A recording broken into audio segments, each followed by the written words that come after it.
Well, this show is definitely not beating the Game of Thrones in space allegations. I mean, they literally have Mark Addy in this episode.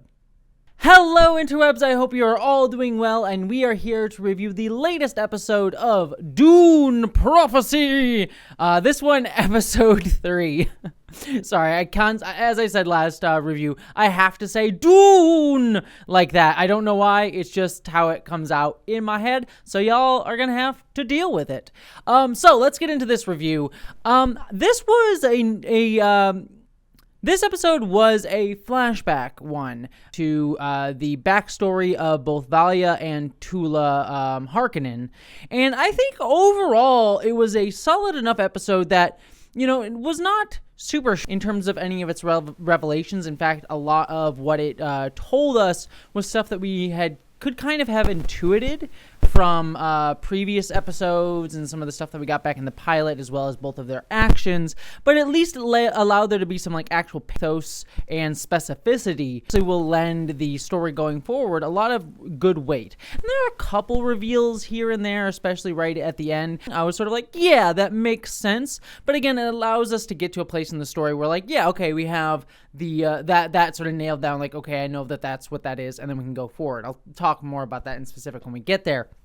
I think my only real knock against this episode was that it wasn't exactly the most engaging for me, because again, a lot of it was sort of, yeah, I kind of see where this is going to go given what we know in the future. And while all of it was kind of like character interesting in terms of the character development and the pathos brought to it, the plot itself was sort of like, okay, yeah, I know, let's get going there. And I think to a degree, it really throws off the pacing of this. We're halfway through the show already, I believe. I think we're only getting 6 episodes of the show. So to have an entire episode sort of be devoted to a backstory where I'm going, yeah, all right, let's move it along a little bit because I already know where it's going, feels like wasted time.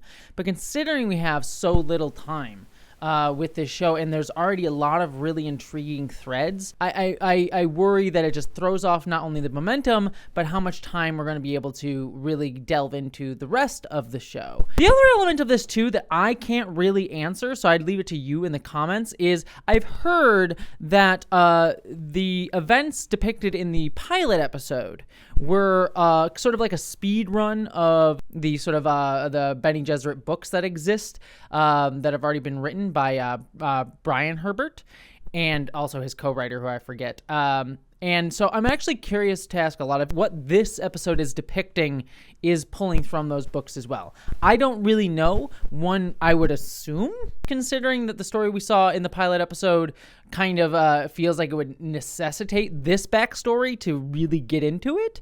But I don't know that for sure. But you know, it's like, this is a decent enough backstory for that. So, you know, maybe if this is what those books are, it may intrigue me enough to maybe give them a read. But first I have to get through the actual Dune books proper. So, you know, there'll be a little bit of time before I do that. But I do probably intend to do that. I'd love to hear your recommendations.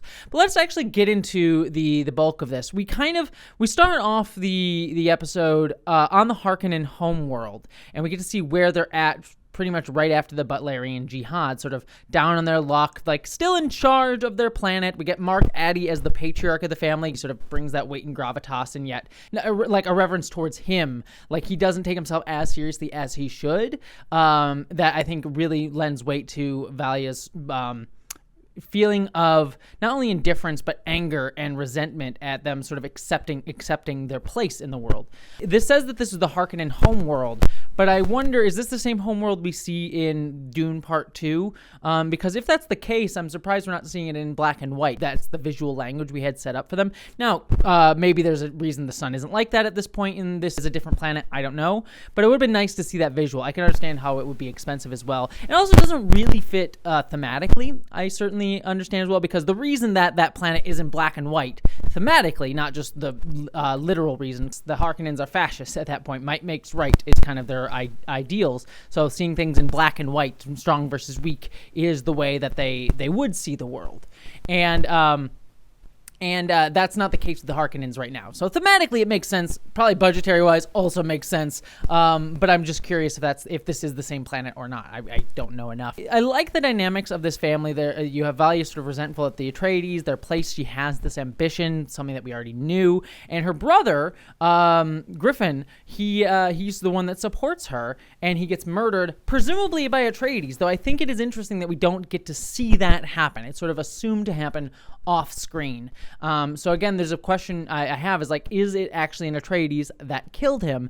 And will that come back to bite them in the ass at some point in the rest of the series? It sort of sets them off on two paths, because we have Valia going off to join the Sisterhood, and Tula going off and presumably at first just leaving their family and just saying, I want nothing to do with them.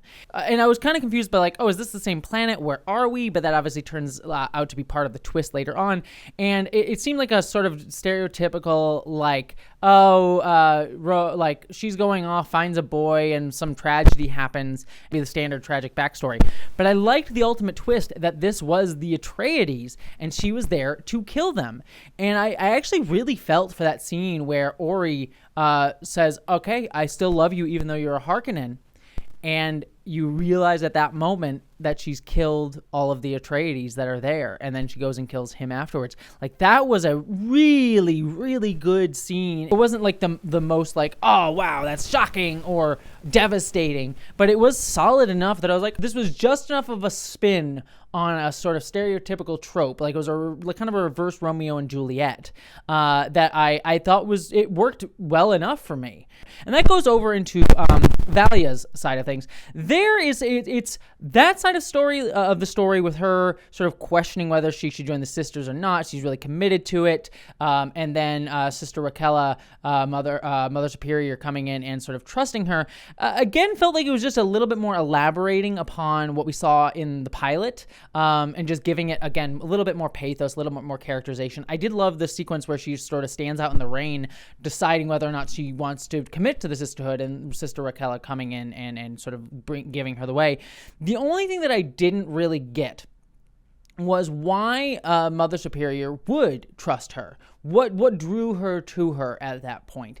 And we get a hint of it in that, like, she's kind of drawn to the voice, the power of the voice that she has, but it's not really clear because why was she even out there before that point? And it seems like she was very quickly sort of trusting her and even telling her, like, hey, I have, as we get revealed officially at the end of the episode, a thinking machine that's sort of doing this genetic setup for me. I think I just didn't really get why that was the case and why she was so trusting. Maybe we'll get a further explanation in another episode later on down the line, but as it stands, I think that's a little bit of a question mark, and one that I kind of would like filled in, but I'm not entirely sure the show is going to do that for me. I hope it does. It may still have the chance to, but as of right now, I don't really get it and what makes her so special. Really kind of dovetailing what we saw in the pilot, and it makes me question now whether or not this was the best way to tell that, because the pilot does a good enough job to set me off. I'm like, okay, I get what she's after and what motivates her, and this episode for her side of the story kind of reiterates it, gives us a little bit more depth to it, but doesn't really add much to it for me. Like, I think Tula's was the one that sort of added a lot more depth to her character to me, while the other side I sort of was like, yeah, this fleshes it out, but doesn't really tell me much more than I already knew, other than like, okay, Raquella's using a thinking machine. Again, it goes back to that point that I made at the beginning of this review. I think that this episode kind of loses the momentum of the show a little bit,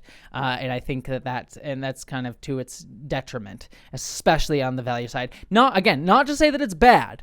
I just don't think it was as powerful or as necessary to really sell this story. But that brings me to the present day stuff, which I thought was, it didn't really push things too much forward. I mean, Valia goes to visit her family, and the Harkonnens. We get to see Mark Addy is still alive. Their place in the world has moved up, potentially from Valia herself. So curious to see how that's going to develop into next episode, because I think that will be the telling point for me, was whether or not this flashback episode was really, really worth it, because we did get some of the sense of the dynamics of the family in this episode. And so I think if that really plays out further in the next episode, I think that will add a lot more depth to this one and make it feel a little bit more like there was more going on here than I give it credit for. But we'll have to see going forward on that front.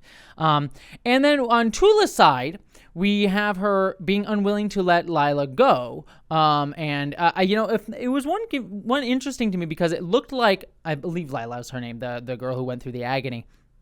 It looked like she had died last episode. I thought they made that very clear, but I guess she's in some sort of comatose style state relating to the agony, I'm sure, and now Tula wants to keep her alive using the thinking machine that they have hidden, and wants to use spice to try and hopefully revive her, which I'll be curious to see what that will bring.